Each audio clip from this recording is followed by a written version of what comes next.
ಮಹಿಳೆಯ ಕಿಡ್ನಾಪ್ ಪ್ರಕರಣಕ್ಕೆ ಸಂಬಂಧಪಟ್ಟಂತೆ ರೇವಣ್ಣ ಈಗಾಗಲೇ ಪರಪ್ಪನ ಅಗ್ರಹಾರ ಜೈಲು ಸೇರಿದ್ದಾರೆ. 4 ದಿನಗಳಿಂದ ಸೆರೆವಾಸ ಅನುಭವಿಸ್ತಾ ಇರುವ ರೇವಣ್ಣರ ಜೈಲು ವಾಸದ ಭವಿಷ್ಯ ಇಂದಿಗೆ ನಿರ್ಧಾರವಾಗಲಿದೆ. ಈ ಕುರಿತ ಒಂದು ವರದಿ ಇದೆ, ಬನ್ನಿ ನೋಡ್ಕೊಂಡು ಬರೋಣ.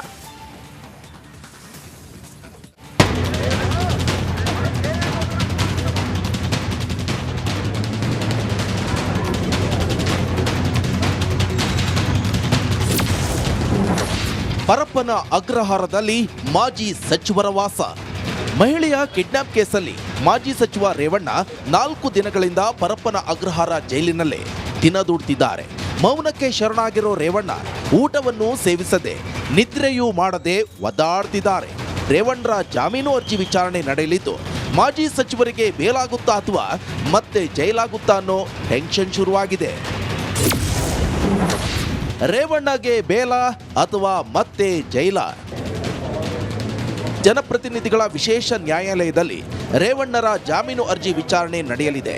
ಈ ಕೇಸ್ಗೆ ಸಂಬಂಧಪಟ್ಟಂತೆ ಕೋರ್ಟ್ ವಿಧಿಸಿದ ರೇವಣ್ಣರ 7 ದಿನಗಳ ನ್ಯಾಯಾಂಗ ಬಂಧನದ ಅವಧಿ ಮುಗಿಯಲಿದೆ. ಹೀಗಾಗಿ ನಾಳೆ ರೇವಣ್ಣರಿಗೆ ಬೇಲ್ ಸಿಗುತ್ತಾ ಅಥವಾ ಮತ್ತೆ ಜೈಲಾಗುತ್ತಾ ಅನ್ನೋದು ಕಾದು ನೋಡಬೇಕಿದೆ.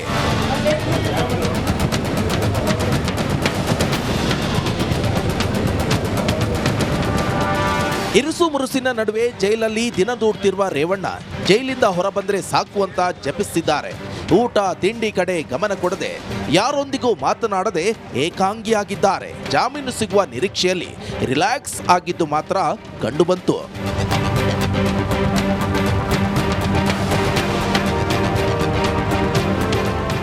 ಜನಪ್ರತಿನಿಧಿಗಳ ಕೋರ್ಟ್ನಲ್ಲಿ ರೇವಣ್ಣಗೆ ಜಾಮೀನು ಸಿಕ್ಕರೆ ಸೆರೆವಾಸ ಅಂತ್ಯವಾಗಲಿದೆ. ಇಲ್ಲವಾದ್ರೆ ಜೈಲಲ್ಲೇ ಮತ್ತಷ್ಟು ದಿನ. ನಡಿ, ಈಗ ಶುರು ಮಾಡೋಣ. ಕೇಸರಿಯಿಂದ ಮನೋಲ್ಲಾಸ ಮನಸ್ಸು ಮತ್ತೇರಿ ಕುಣಿದಾಡಿದೆ ನೋಡು, ಮನಸ್ಸು ಮತ್ತೇರಿ ಕುಣಿದಾಡಿದೆ ನೋಡು. ಕ್ಷಣ ಕ್ಷಣವೂ ಆಚರಿಸಿ ಕೇಸರಿ ಹಬ್ಬ. ವಿಮಲ್ ಬಾಯಲ್ಲಿ ಹೇಳಿ ಕೇಸರಿ. ಮುದ್ದೆ ಮುರಿಯಬೇಕಾಗುತ್ತೆ. ನವೀನ್ ಶೆಟ್ಟಿ, ಕೆರಾಡಿ, ರಿಪಬ್ಲಿಕ್ ಕನ್ನಡ, ಆನೇಕಲ್.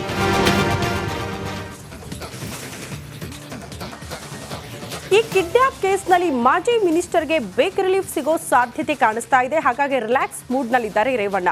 HD ರೇವಣ್ಣಗೆ ಸುತ್ತಿಕೊಂಡ ಕಾನೂನು ಉರುಳು ಇನ್ನೇನು ಸಡಿಲಾಗ್ತಾ ಇದೆ. ಇಡೀ ಪ್ರಕರಣಕ್ಕೆ ಹೊಸದೊಂದು ತಿರುವು ಸಿಕ್ಕಿದೆ. ಆ ತಿರುವೇನು? ಈ ಎಲ್ಲ ಬೆಳವಣಿಗೆಗೆ ಕಾರಣ ಏನು? ಆ ವಿಡಿಯೋ, ಆ ಕುರಿತ ಒಂದು ಮಾಹಿತಿ ಇಲ್ಲಿದೆ ನೋಡಿ.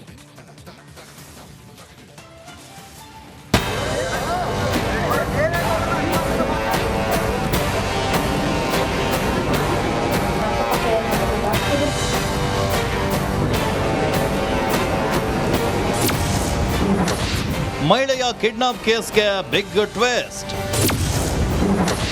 ರಿಪಬ್ಲಿಕ್ ಕನ್ನಡದಲ್ಲಿ ಎಕ್ಸ್ಕ್ಲೂಸಿವ್ ರಿಪೋರ್ಟ್. ಮಾಜಿ ಮಿನಿಸ್ಟರ್ ಜೈಲು ಹಕ್ಕಿ ಆಗೋದಕ್ಕೆ ಕಿಡ್ನಾಪ್ ಕೇಸ್ ಕಾರಣ. ಏಕಾಏಕಿ ಅದೇ ಕೇಸ್ಗೆ ಈಗ ಬಿಗ್ ಟ್ವಿಸ್ಟ್ ಸಿಕ್ಕಿದೆ. HD ರೇವಣ್ಣ ಜೈಲು ಸೇರಿದ 4 ದಿನಗಳ ನಂತರ ಇಡೀ ಪ್ರಕರಣವೇ ಯೂ ಟರ್ನ್ ಹೊಡೆಯೋ ರೀತಿ ಕಾಣ್ತಾ ಇದೆ. ಇದಕ್ಕೆ ಕಾರಣವಾಗಿದ್ದೆ ಹೊಸ ವಿಡಿಯೋ. ಸೇಫ್ಟಿಯಾಗಿದ್ದೀನಿ, ಯಾರು ಕಿಡ್ನಾಪ್ ಮಾಡಿಲ್ಲ. ಬಾಬಣ್ಣಲ್ಲಿ ಯಾರು ಕಿಡ್ನಾಪ್ ಏನು ಮಾಡಿಲ್ಲ. ನೀವು ಅಷ್ಟೇ ನನ್ನ ಮಗ ಹೇಳೋದಕ್ಕೆ ಇದು ಮಾಡಬೇಡಿ. ನನ್ನ ಮಗ ಏನೋ ಗೊತ್ತಿಲ್ಲದಂತೆ ಇದು ಮಾಡೋನೆ, ನಮ್ಮಮ್ಮ ಹಿಂಗೆ ಹೋಗೋದಲ್ಲ ಅಂತ ಗಾಬರಿ ಪಟ್ಕೊಂಡು ಮಾಡೋನೆ. ಅವ್ರು ಯಾರು ನನಗೆ ತೊಂದರೆ ಕೊಟ್ಟಿಲ್ಲ, ಯಾರು ಕಿಡ್ನಾಪ್ ಮಾಡಿಲ್ಲ. ನಾನೇ ಹೋಗಿದ್ದೀನಿ, ನಾನೇ ಸೇಫ್ಟಿಯಾಗಿ ಬರ್ತೀನಿ. ಎಸ್, ಮೈಸೂರು ಜಿಲ್ಲೆ KR ನಗರದಲ್ಲಿ ದಾಖಲಾಗಿರುವಂತಹ ಕಿಡ್ನಾಪ್ ಕೇಸ್ಗೆ ಬಿಗ್ ಟ್ವಿಸ್ಟ್ ಸಿಕ್ಕಿದೆ. ಮಾಜಿ ಸಚಿವ HD ರೇವಣ್ಣ ಅವರು ನನ್ನನ್ನ ಕಿಡ್ನಾಪ್ ಮಾಡಿಲ್ಲ, ಯಾರು ನನಗೆ ತೊಂದರೆ ಕೊಟ್ಟಿಲ್ಲ, ನಾನು ಚೆನ್ನಾಗಿದ್ದೀನಿ, ಸ್ವಲ್ಪ ದಿನದಲ್ಲೇ ವಾಪಸ್ ಬರ್ತೀನಿ. ಕಿಡ್ನಾಪ್ ಕೇಸ್ನ ಸಂತ್ರಸ್ತೆ ಇದ್ದೆ ಎನ್ನಲಾದ ಈ ವಿಡಿಯೋ ಈಗ ಪ್ರಕರಣಕ್ಕೆ ಹೊಸ ತಿರುವು ನೀಡೋ ಲಕ್ಷಣ ಕಾಣ್ತಾ ಇದೆ. ಇವತ್ತು TV ನೋಡ್ಬೇಕಾದ್ರೆ ಗೊತ್ತಾಯ್ತು ಈ ಥರ ಎಲ್ಲ ಮಾಡ್ತಾವ್ರೆ ಅಂತ. ಅದನ್ನ ನೋಡ್ಬಿಟ್ಟು ಯಾಕಪ್ಪ ಹಿಂಗೆ ಮಾಡಿದ್ರು ಅಂತ ಯೋಚನೆ ಬಂತು. ಆದ್ರೆ ನಾನು ಯಾವ ತೊಂದರೆನೂ ಏನೂ ಆಗಿಲ್ವಲ್ಲ, ಯಾಕೆ ಹಿಂಗೆ ಮಾಡ್ತಾವ್ರೆ ಅಂತ ನಾನೇ ಇದು ಮಾಡಿದೆ. ಆದರೆ ನಾವು ಈಗ ಯಾವುದಕ್ಕೆ ಅಲ್ಲಿ ಏನೇ ಅಲ್ಲಿ ಯಾರಿಂದ ಏನು ತೊಂದರೆ ಆಗಿಲ್ಲ. ಭವನಕ್ಕನೇಲಿ, ರೇವಣ್ಣಲ್ಲಿ, ಪ್ರಜ್ವಣ್ಣ ಆಗಲಿ, ಅವರಿಂದ ನಮಗೇನು ತೊಂದರೆ ಆಗಿಲ್ಲ. ನಮ್ಮಿಂದ ಅವ್ರಿಗೆ ಏನೂ ತೊಂದರೆ ಆಗಿಲ್ಲ. ಬಾಬಣ್ಣಲ್ಲಿ ಯಾರೂ ಏನೂ ತೊಂದರೆ ಮಾಡಿಲ್ಲ. ಅದ್ರ ಚೆನ್ನಾಗೇ ನೋಡ್ಕೊಂಡು ಕಳಿಸವ್ರೆ. ಆದರೆ ಈ ಮೊಬೈಲ್ ವಿಡಿಯೋಲಿ ಯಾವುದೇ ಅಲ್ಲಿ ನಮ್ಗೆ ಅದಕ್ಕೂ ಇದಕ್ಕೂ ಸಂಬಂಧನೇ ಇಲ್ಲ, ನಮಗೂ ಅದಕ್ಕೂ ಸಂಬಂಧನೇ ಇಲ್ಲ.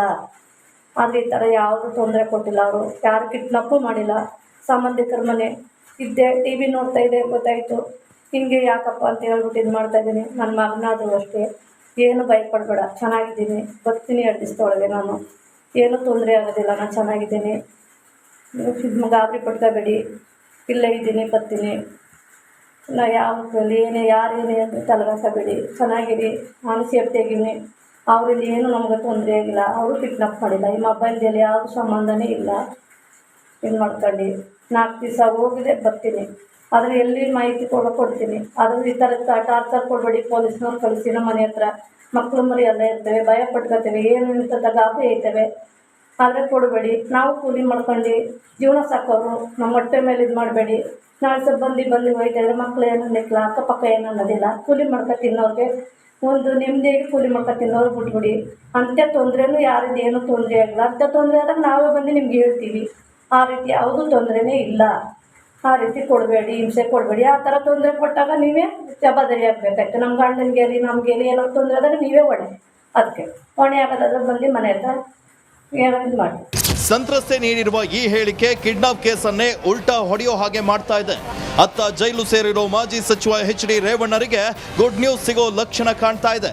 ಇದರ ಮಧ್ಯೆ ಹಲವು ಪ್ರಶ್ನೆಗಳು ಹುಟ್ಟಿಕೊಳ್ತಿವೆ. ವಿಡಿಯೋ ಮೂಲಕ ಸಂತ್ರಸ್ತೆ ಸ್ಪಷ್ಟನೆ ಕೊಟ್ಟಿದ್ದು ಏಕೆ? ಯಾರು ತನ್ನನ್ನ ಕಿಡ್ನಾಪ್ ಮಾಡಿಲ್ಲ ಎಂದಿದ್ದೇಕೆ ಸಂತ್ರಸ್ತೆಯ ಕಿಡ್ನಾಪ್ ಥಿಯರಿ ಕೇವಲ ಸುಳ್ಳ? HD ರೇವಣ್ಣ ವಿರುದ್ಧ ಒಳಸಂಚು ನಡೆದಿತ್ತ, ಅಥವಾ ಇದು SIT ತನಿಖೆಯ ದಿಕ್ಕು ತಪ್ಪಿಸುವ ಪ್ರಯತ್ನವ? ಮಗನಿಗೆ ಹೇಳದೆ ಸಂಬಂಧಿಕರ ಮನೆಗೆ ಹೋಗಿದ್ರ ಸಂತ್ರಸ್ತೆ? ಕಿಡ್ನಾಪ್ ಬಗ್ಗೆ SIT ಎದುರು ಸಂತ್ರಸ್ತೆ ಸುಳ್ಳು ಹೇಳಿದ್ರ? ಅಂದು ಕಿಡ್ನಾಪ್ ಎಂದವರು ಇಂದು ಉಲ್ಟಾ ಹೊಡೆದಿದ್ದೇಕೆ? ಸಂತ್ರಸ್ತೆ ಹಾಗೂ ಕುಟುಂಬದ ಮೇಲೆ ಒತ್ತಡ ಹೆಚ್ಚಾಯ್ತಾ? ಈ ಸತ್ಯ ಹಿಂದೆನೆ ರೇವಣ್ಣ ಸಾಹೇಬನ್ನ ಅರೆಸ್ಟ್ ಮಾಡೋಕ್ಕೂ ಮೊದಲೇ ಅದು ಗೊತ್ತಿತ್ತು. ಕಿಡ್ನಾಪ್ ಮಾಡಿಲ್ಲ, ಇದು ಉದ್ದೇಶಪೂರ್ವಕವಾಗಿ ಸರ್ಕಾರ ಪಿತೂರಿ ಮಾಡಿರ್ತಕ್ಕಂಥದ್ದು. ಅಳಿಯನ ಮನೆಗೆ ಬಂದಿದ್ರು, ನಮ್ಮ ಮನೆಗೆ ಬಂದಿದ್ದರು, ಇಲ್ಲಿಂದನೇ ಕರ್ಕೊಂಡು ಹೋಗಿದ್ದಾರೆ ಅವರು ಅಂತ ಅವರು ಕೂಡ ಹೇಳಿದ್ದಾರೆ. ಸಂತ್ರಸ್ತ ಮಹಿಳೆನೂ ಕೂಡ ಈಗ ಟಿ ವಿಲಿ ನೋಡ್ತಾ ಇದ್ವಿ ನಾವು. ಎರಡೂ ಕೂಡ ಟ್ಯಾಲಿ ಇದೆ. 100ಕ್ಕೆ 100 ರೇವಣ್ಣವರು ಕಿಡ್ನಾಪ್ ಮಾಡಿಲ್ಲ ಅನ್ನೋದು ಸಾಬೀತಾಗುತ್ತೆ. ಸದ್ಯ ಒಂದ್ ಕಡೆ ವಿಡಿಯೋ ಹೊಸ ಸಂಚಲನವನ್ನ ಸೃಷ್ಟಿಸಿದ್ರೆ, ಇದರ ಮಧ್ಯೆ HD ರೇವಣ್ಣ ಜಾಮೀನು ಅರ್ಜಿ ವಿಚಾರಣೆಗೆ ಬರಲಿದೆ. ಇದೇ ವಿಡಿಯೋವನ್ನ ಇಟ್ಕೊಂಡು ರೇವಣ್ಣ ಪರ ವಕೀಲರು ವಾದವನ್ನ ಮಂಡಿಸ್ತಾರಾ, ಜೈಲು ಹಕ್ಕಿಗೆ ಸೆರೆವಾಸದಿಂದ ಮುಕ್ತಿ ಕೊಡಿಸ್ತಾರಾ ಅನ್ನೋದು ಕುತೂಹಲವನ್ನ ಕೆರಳಿಸಿದೆ. Bureau report, republic Kannada.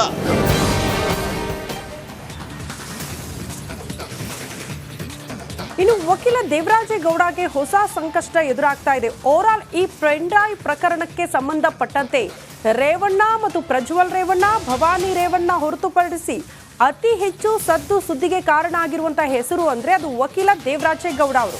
ಈಗ ಆಲ್ರೆಡಿ ಅವರು ವಶದಲ್ಲಿದ್ದಾರೆ, ಪೊಲೀಸರ ವಶದಲ್ಲಿ. ಈಗ ಮತ್ತೊಂದು ಸಂಕಷ್ಟ ಎದುರಾಗ್ತಾ ಇದೆಯಂತೆ. ಪ್ರಜ್ವಲ್ ರೇವಣ್ಣ ವಿರುದ್ಧ ಲೈಂಗಿಕ ದೌರ್ಜನ್ಯ ಕೇಸ್. ಪೊಲೀಸ್ ಬೆನ್ನಲ್ಲೇ ದೇವರಾಜೇಗೌಡ ಬೆನ್ನಟ್ಟಿರೋದು SIT ಅಧಿಕಾರಿಗಳು. ಹೊಳೆ ನರಸೀಪುರ ಪೊಲೀಸರನ್ನ ಸಂಪರ್ಕ ಮಾಡಿದೆ SIT team. Devaraje Gowda mobile data ಬಗ್ಗೆ ಮಾಹಿತಿಯನ್ನು ಪಡೆದುಕೊಳ್ಳಲಾಗಿದೆಯಂತೆ. ವಿಡಿಯೋ ಆಡಿಯೋ ಕುರಿತು ಮಾಹಿತಿಯನ್ನ SIT ಅಧಿಕಾರಿಗಳು ಕೇಳಿದ್ದಾರೆ. SIT ಅಧಿಕಾರಿಗಳಿಗೆ 15 ಆಡಿಯೋ ಕ್ಲಿಪ್ ನೀಡಿದ್ದಾರಂತೆ ಪೊಲೀಸರು.